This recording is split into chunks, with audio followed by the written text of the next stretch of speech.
હવે આપણે જોઈએ આગળ પોપકોર્ન એક્ટિવિટી 2.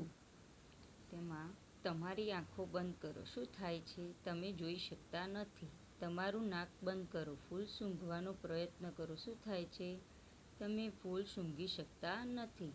તમારા કાન બંધ કરો અને કોઈકને કહો કે તમને બોલાવે. તમે સાંભળી શકતા નથી. તમારી જીભને ઉપરના તાળવે અડાડી જીભની પાછળના ભાગમાં લોલીપોપ અડાડો. તમને લોલીપોપનો સ્વાદ આવતો નથી. તમારા હાથને જાડા ટુવાલ વડે ઢાંકી દો. પછી તેના પર બરફ મૂકો. શું થાય છે? તમને બરફની ઠંડકનો અનુભવ થતો નથી. હવે આગળ જોઈએ. મારા અંગો અને તેમનું કામ. દરેક અંગ ચોક્કસ કામ કરે છે. નાક સૂંઘવાનું કામ કરે છે. આંખ જોવાનું કામ કરે છે. કાન સાંભળવાનું કામ કરે છે. જીભ સ્વાદ પારખવાનું કામ કરે છે. ચામડી અનુભવ કરવાનું કામ કરે છે. આપણા 5 અંગો વડે આપણે આસપાસની દુનિયા અને તેમાં રહેલી વસ્તુઓને અનુભવી શકીએ છીએ. આ ખાસ ધ્યાન આપજો. અહીંયા આગળ પરીક્ષામાં તમારે પૂછાય એવા જોડકા આવી શકે છે, જે આગળ આપણે જોઈએ. પહેલાં એક આ ચિત્રનું જોઈ લઈએ. ચિત્ર સાથે બંધ બેસતું અંગ જોડો.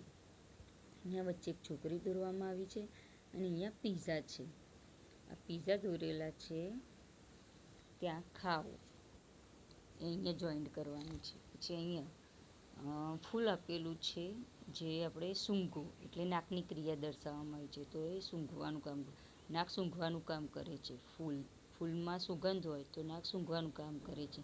એ અહીંયા જોઈન્ટ કરવાનું. પછી અહીંયા ફોન આપેલો છે. અહીંયા કાનની વાત કરવામાં આવી છે. કાન દ્વારા આપણે સાંભળી શકીએ છીએ. જ્યારે આપણે ટેલિફોન કરીએ એટલે રિસીવર ઉપાડીએ તો ફોનની રિંગ વાગે એટલે એમાં સાંભળો આવશે. એટલે અહીંયા જોઈન્ટ કરવાનું. અને અહીંયા આંખનું કામ આપેલું. આપણે આંખ દ્વારા જોઈ શકીએ એટલે ટીવીને જુઓ. આંખની જુઓ એટલે આંખની ક્રિયા દર્શાવવામાં આવી છે. એટલે અહીંયા જોઈન્ટ કરવાનું. હવે આપણે આગળ જોઈશું.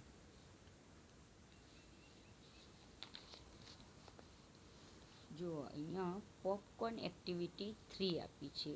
હવે અહીંયા એક જોડકું આપવામાં આવ્યું છે, જે પરીક્ષામાં ઉપયોગી થશે. એમાં સૌથી પહેલાં નાક આપેલું છે. નાકમાં શું આવશે? ફૂલ, કેમ કે ફૂલ સૂંઘવાનું કામ કરે છે. પછી બીજું હાથ. હાથથી તમે ટેડી બિયર પકડી શકો છો, એટલે સ્પર્શ કરવાનું કામ કરે છે. પછી આંખ, એ મેઘધનુષ્ય જોઈ શકે છે.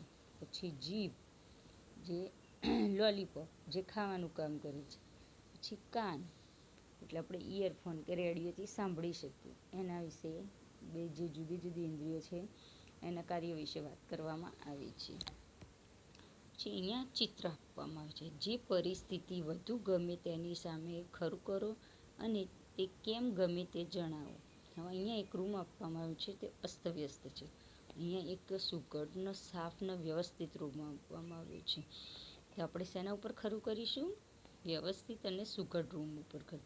કેમ કે આ બાળકને શીખવાડવું પડે કે વસ્તુ આપણે જ્યાંથી લઈએ ત્યાંથી વ્યવસ્થિત મૂકવી પડે અને રૂમ આપણો સ્વચ્છ રાખવો પડે. અહીંયા તમને કયો અવાજ સાંભળવો વધુ ગમે છે? ખરું કરો. શા માટે? અહીંયા ચકલી આપેલી છે અને અહીંયા ગાડી આપેલી છે. ગાડીઓનો અવાજ હોય એ આપણને ઘોંઘાટ લાગે. જ્યારે સવારે ચકલીઓનો, પક્ષીઓનો અવાજ આપણને કર્ણપ્રિય મધુર લાગે. એટલે અહીંયા ખરું આવશે. એટલે આ જે જોડકું છે, ઇન્દ્રિયો છે, એ તમારી પરીક્ષામાં ઉપયોગી થશે. બાળકને જ્યારે ત્યારે શીખવાડો એટલે આવી રીતે વ્યવસ્થિત શીખવાડજો અને પરીક્ષા માટે ખૂબ ઉપયોગી થશે. Thank you for watching video. Radhe Radhe.